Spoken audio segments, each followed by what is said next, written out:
त्यामुळे कुणी आम्हाला आमदार करता अशी आरोळी जेव्हा दिल्लीतून संजय राऊतांनी जी केलेली आहे आणि आपण विचारताय की एकनाथ शिंदेसाहेब पाठिंबा देतील का. जर तुम्हाला आमचा पाठिंबा पाहिजे असेल, आमची एक्स्ट्रा मतं पाहिजे असतील तर एक फोन करा एकनाथ शिंदेसाहेबांना.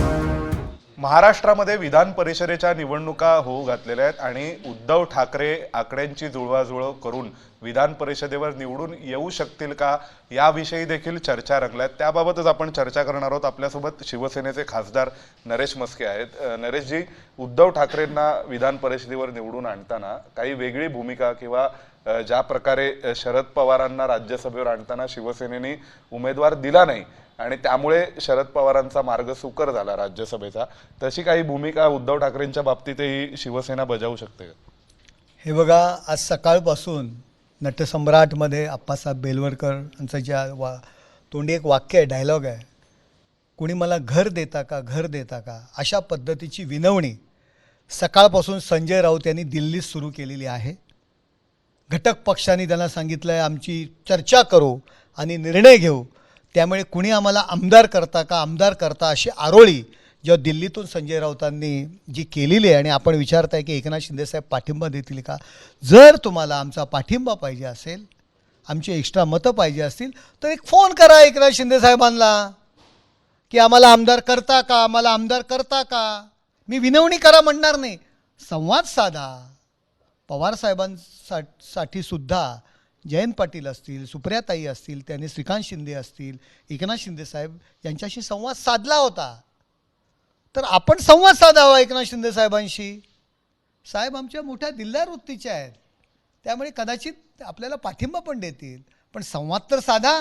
म्हणजे राज्यसभेच्या वेळी एक असं सुरुवातीला आदित्य ठाकरे म्हणत होते प्रियांका चतुर्वेदींकरिता की ती जागा शिवसेना लढवेल, मग तुम्ही एक तुमच्याकडून 7वा उमेदवार येईल अशी एक शक्यता निर्माण झाली. मग लगेच उद्धव बाळासाहेब ठाकरेंकडून पाठिंबा शरद पवारांना जाहीर करण्यात आला. तर या सगळ्यामध्ये एक मेथड होती, एक समन्वय होता पडद्यामागे. हे बघा, पवार साहेबांचा सन्मान राखणं हे आम्ही आमचं काम समजतो. आपण पाहत होते की सुप्रियाताई आदल्या दिवशी रात्री ज्यावेळी मातोश्रीवर भेटायला गेल्या त्या बाहेर पडत नाहीत. तोच आदित्य ठाकरेंचं ट्विट आलं, आम्ही निर्णय घेतलेला नाही, आम्ही आमचा उमेदवार उभा करणार. याचा अर्थ आदित्य ठाकरे आणि UBT पवारसाहेबांना पाठिंबा देणार नव्हते. आदल्या दिवशी रात्रीचा हा निर्णय होता. परंतु एकनाथ शिंदेसाहेब जेव्हा एक्स्ट्रा उमेदवार उभं करतायत हे जेव्हा त्यांना कळलं आणि एकनाथ शिंदेसाहेब त्याच्याशी ठाम आहेत, त्यावेळी त्यांना घाबरून UBTने पवारसाहेबांना पाठिंबा जाहीर केला. जर त्यांनी उमेदवार उभा केला असता तर त्यांचा उमेदवार पडला असता ही त्याला 100% गॅरंटी होती. म्हणून त्यांनी पवारसाहेबांना पाठिंब्याचं नाटक केलं, नाहीतर त्यांचा पवारसाहेबांना विरोध होता. पण पवारांसाहेबांच्या बाबतीत, शरद पवारांच्या बाबतीत देखील तुम्ही उमेदवार दिला असता तर काही वेगळं चित्र दिसलं असतं निवडणुकीत. हे बघा, पवारसाहेब हे महाराष्ट्रात नाही तर देशाचे सर्वोच्च नेते आहेत. त्यांचं वयी झालेलं आहे, त्यांचा रिस्पेक्ट राखणं गरजेचं आहे. आणि पवारसाहेबांच्या विरुद्ध आम्ही उमेदवार दिला असता तर असं झालं असतं तसं झालं असं म्हणण्याचा विषय नाही आहे. पवारसाहेबांचं रिस्पेक्ट राखणं हे एकनाथ शिंदेसाहेबांनी ते काम केलेलं आहे. मग आता तसंच उद्धव ठाकरेंच्या बाबतीत सुद्धा विधान परिषदेच्या वेळी काही पुन्हा सांगतोय की पवारसाहेब जरी उमेदवार होते तरी जयंत पाटील असतील, सुप्रियाताई असतील, एकनाथ शिंदेसाहेबांशी, श्रीकांत शिंदेंशी संपर्क साधला होता. उद्धव ठाकरेंना जर उमेदवारी पाहिजे असेल तर आमची जर एक्स्ट्रा मतं पाहिजे असतील, आम्ही त्यांच्या विरुद्ध उमेदवार लढवू नये अशी त्यांची इच्छा असेल तर त्यांनी एकनाथ शिंदेसाहेबांशी संवाद साधावा. मी विनवणी करा म्हणत नाही, पण संवाद साधावा. म्हणजे आता उद्धव ठाकरेंनी राष्ट्रवादी काँग्रेस पक्षाची मतं मागायची तर कशा प्रकारे मागायची, कारण त्यावेळी ते कोणासाठी तरी फिल्डिंग करत होते राज्यसभेच्या वेळी. आता काँग्रेसचे नेते म्हणतात की आपण चर्चा करू मग निर्णय घेऊ. त्यामुळे पुन्हा एकदा ज्या पद्धतीने शरद पवारांच्या वेळी एकनाथ शिंदेंची भूमिका खूप महत्त्वाची ठरली राज्यसभेच्या बाबतीत, तशीच वेळ पुन्हा येणार आहे विधान परिषदेच्या वेळी. हे बघा, एकनाथ शिंदेसाहेबांचं महाराष्ट्रातील राजकारणाचं स्थान हे अबाधित आहे. कुठलाही निर्णय जर असेल तर शिंदेसाहेबांची भूमिका ही महत्त्वाची असणारच आहे. त्यामुळे वेगळं काय आहे, एकनाथ शिंदेसाहेबांची भूमिका महाराष्ट्राच्या या राजकारणामध्ये अबाधित आहे. त्यांचं महत्त्व कायम आहे. त्यामुळे कुठलाही निर्णय असेल एकनाथ शिंदेसाहेबांची भूमिका महत्त्वाचीच ठरणार आहे. तुम्हाला त्यांनी खूप हिणवलं आतापर्यंत, वेगवेगळे दूषणं दिलेली आहेत, तर आता पुन्हा एकदा फोन जाईल, संपर्क होईल असं वाटतंय?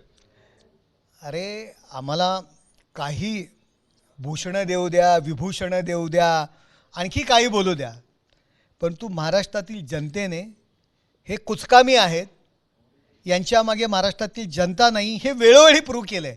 एकदा नाही, विधानसभेत प्रूव्ह केलं, पुन्हा नगरपंचायतीमध्ये प्रूव्ह केलं, पुन्हा जिल्हा परिषदमध्ये प्रूव्ह केलं, पुन्हा महानगरपालिकांमध्ये प्रूव्ह केलं. ठाण्यासारख्या ठिकाणी ज्या शिवसेनेला ठाण्याने पहिला महापौर दिला, पहिला नगराध्यक्ष दिला, पहिला विजय दिला, एक जागा.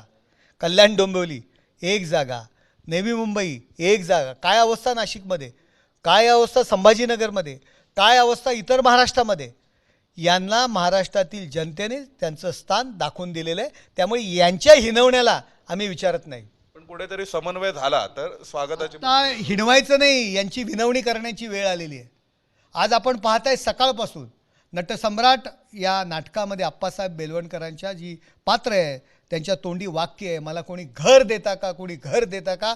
ही परिस्थिती संजय राऊतांवर आले, कोणी आम्हाला विधान परिषद आमदार करता का, आमदार करता का, असा टाहो त्यांनी या दिल्ली शोरांसमोर आज सकाळी दिल्लीतनं फोडलेला आहे. म्हणजे त्यांनी सोनिया गांधी आणि राहुल गांधींकडे जाण्याऐवजी ठाण्याचा रस्ता जवळचा आहे मुंबईतून, म्हणून तिकडे एक फोन करावा असं तुम्ही सुचवलं. मला असं वाटतं दिल्लीश्वरांसमोर आपल्याला विनवणी करावी लागते दिल्लीत येऊन, त्यापेक्षा ठाणं जवळ आहे, तिथे जा, तिथे एखादा फोन करा. एकेकाळी आपण एकत्र काम केलेलं आहे, ते जवळचे आहेत. जास्त वेळ तुम्ही एकनाथ शिंदे साहेबांसमोर घालवला आहे, तेवढा सोनिया गांधी राहुल गांधींबरोबर वेळ घालवलेला नाही आहे. त्यामुळे एवढंच जर तुम्हाला विनवणी करायची, विनवणी म्हणणार नाही, संवाद तर साधा. म्हणजे कुठेतरी शिवसेनेने पुन्हा एकदा उद्धव ठाकरेंना प्रत्यक्षपणे सुचवलंय की संवाद साधा, संपर्क करा, कदाचित समन्वयाने विधान परिषदेचा मार्ग निघू शकेल. व्हिडिओ जर्नलिस्ट वेद पांडेसह सोमेश कोलके, एबीपी माझा, नवी दिल्ली. एबीपी माझा, उघडा डोळे बघा नीट.